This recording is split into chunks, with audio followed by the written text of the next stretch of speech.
Laut sama Gon. Seperti biasa, bagaimana kabar kalian di minggu ini? Semoga semuanya baik-baik saja ya. Sehat selalu beserta dengan keluarga dan jangan lupa untuk selalu bersyukur. Nah, untuk menemani kalian di hari ini, Tamagon akan membahas beberapa teori menarik seputar One Piece. Dan kali ini kita akan bahas salah satu karakter yang menjadi legenda di dunia One Piece, yakni bajak laut yang paling terkenal dan sangat ditakuti, Rox D. Sebek. Bajak laut yang satu ini benar-benar sangat misterius dan sampai detik ini belum ditampilkan secara jelas asal-usul darinya, tujuannya, dan bahkan penggambaran dari karakternya pun masih dirahasiakan. Dalam video ini, Tamagon akan berteori mengenai kemungkinan sosok Rox ini masih hidup sampai saat ini dan kemungkinan besar dia akan berperan penting dalam alur cerita One Piece ke depannya. Kita nanti juga akan sedikit saja membahas soal apa kekuatan yang dia miliki, mengapa ia bisa ditakuti sebagai bajak laut legenda.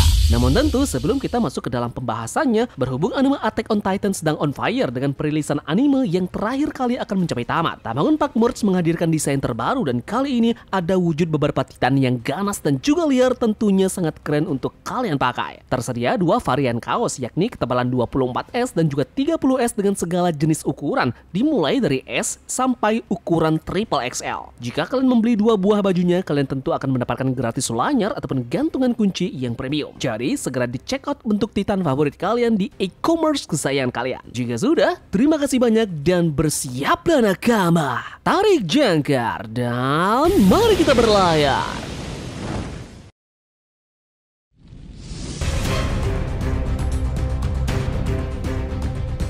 Rox D. Sebek merupakan bajak laut legendaris yang ada di dunia One Piece beberapa era lalu. Dia adalah salah satu kekuatan terbesar di lautan hampir 40 tahun yang lalu saat dia berada di puncak kekuasaannya. Kapten Rox memimpin kru bajak laut bernama Rox Pirate. Kru bajak laut ini sangat kuat dan terdiri dari beberapa anggota yang paling kuat. Banyak di antara mereka yang akhirnya menemukan era mereka sendiri di masa depan. Anggota penting di bajak laut Rox ini termasuk Edward Newgate yang kemudian dikenal sebagai Shirohige, Sarlet Linlin yang dikenal sebagai Big Mom, Shiki, Kaido, dan sampai dengan nama yang terbaru yang baru saja terungkap, yakni Gloriosa. Seperti yang dikatakan oleh Sengoku bahwa Rox ini setelah dikalahkan oleh dua legenda, yakni Roger dan juga Garp pada peristiwa permainan berburu manusia yang ada di God Valley. Pertanyaannya sekarang adalah, adakah kemungkinan bahwa kapten dari bajak laut Rox ini masih hidup hingga sekarang? Sebenarnya banyak sekali spekulasi yang menyebut bahwa Rox akan kembali hadir ke dalam cerita, mengingat tujuan awal diceritakannya bajak laut ini benar-benar ingin menguasai dunia, dan kita masih belum tahu apa tujuan mereka sebenarnya. Namun ada salah satu kunci penting, yakni petunjuk tentang kembalinya dibukanya misteri Rox D. Sebek terindikasi masih hidup sampai sekarang.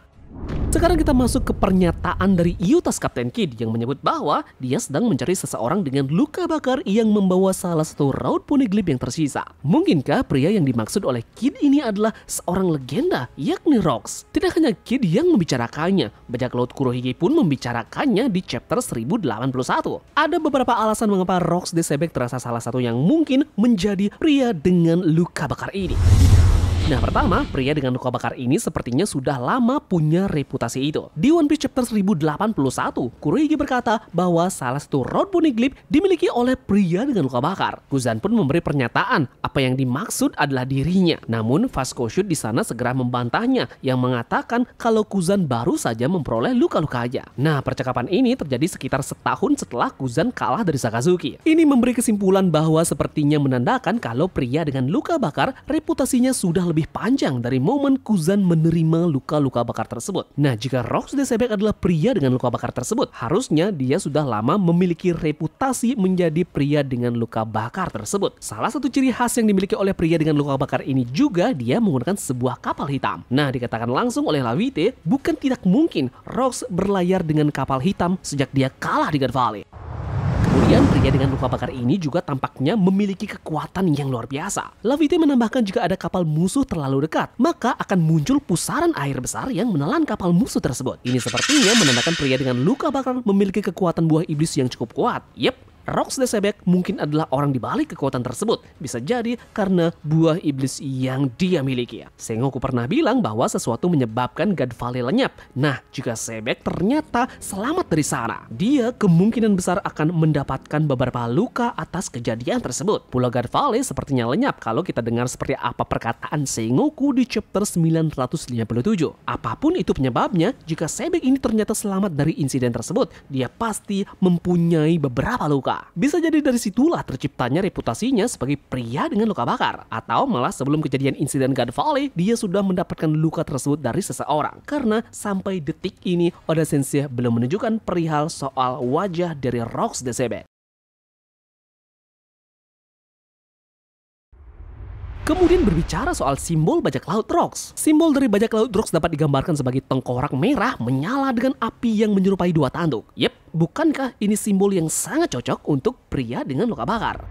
Kemudian terakhir, mengapa alasan pria dengan luka bakar memiliki satu Road Poneglyph adalah dengan mempertimbangkan bahwa 2 dari 4 Road Poneglyph sempat dimiliki oleh mantan bajak laut Rocks. 2 dari 4 Road Poneglyph pernah dimiliki oleh 2 mantan dari bajak laut Rocks, yakni Kaido dan juga Scarlet Linen. Nah, dengan ini cocok kan kalau satu lagi Road Poneglyph sebenarnya dijaga oleh mantan kapten mereka, yakni Rocks the Sebek.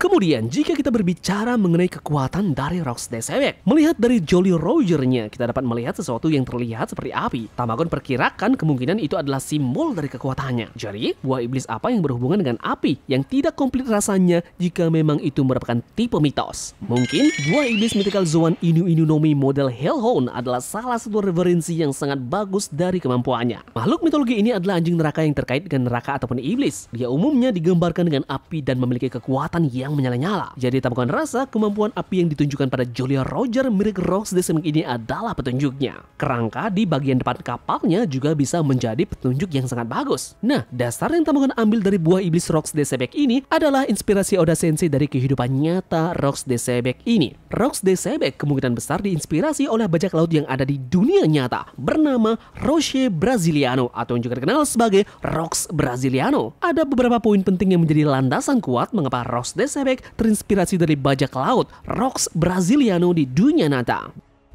Brasiliano dikenal sebagai bajak laut yang paling kejam dan pernah berkeliaran di lautan. Ini sesuai dengan perilaku Sebek yang membunuh secara brutal. Brasiliano juga sangat membenci orang Spanyol sampai mati. Dia memburu mereka, menyiksa dan membunuh mereka secara brutal. Orang Spanyol dan kerajaan Spanyol di sini sejajar dengan naga langit dan pemerintahan dunia karena Spanyol juga dulu menguasai di era bajak laut kehidupan nyata. Brasiliano sangat benci kepada Spanyol. Dia akan sangat menyiksa orang Spanyol lebih dari siapapun. Dia memanggang hidup-hidup 2 petani Spanyol di atas kayu setelah mereka menolak untuk menyerahkan babi mereka. Dia memperlakukan tahanan Spanyolnya dengan kejam, biasanya memotong anggota tubuh mereka atau memanggangnya hidup-hidup di atas api. Dalam pepatah lain mengatakan bendera bajak laut Brasiliano ini memuat gambar kerangka dengan tubuh orang Spanyol. Nah, sekarang terkoneksi dengan karakter Rocks the Sebek di One Piece yang sepertinya tidak jauh berbeda dengan Roche Brasiliano di dunia nyata. Kita tahu semua bahwa Rocks ini sangat membenci dan memburu kaum naga langit dan kemungkinan besar dia adalah orang yang sangat kejam dengan mereka. Anjing neraka ataupun Hellhound tidak akan memakan tulangnya, jadi Rocks the Sebek bisa saja menangani naga langit dengan kekuatan apinya dan meletakkan kerangka mereka di bagian depan kapalnya untuk dilihat semua orang. Mirip dengan gambar Jolly Roger Rocks Brasiliano tentang kerangka orang Spanyol di bendera bajak laut miliknya. Yap, mungkin itulah penggambaran besar mengenai analisis terkait dengan mengapa seharusnya Rocks the Sebek masih hidup sampai sekarang. Dan kini ia menjadi target utama dari para bajak laut karena statusnya sebagai pria dengan luka bakar yang membawa poneglyph. Mungkin dari kalian punya pendapat lain terkait dengan status hidup atau matinya Kapten Bajak Laut Rocks ini. Silahkan tulis di kolom komentar ya, dan silahkan berdiskusi. Terima kasih dari kalian yang sudah mau ikut berlayar bersama-sama Tamagon hari ini. Mohon maaf jika Tamagon ada salah-salah kata maupun analisis yang berlebihan. Sampai jumpa di teori selanjutnya. Sekian dari Tamagon dan turunkan jangkar. Mari kita berlabuh.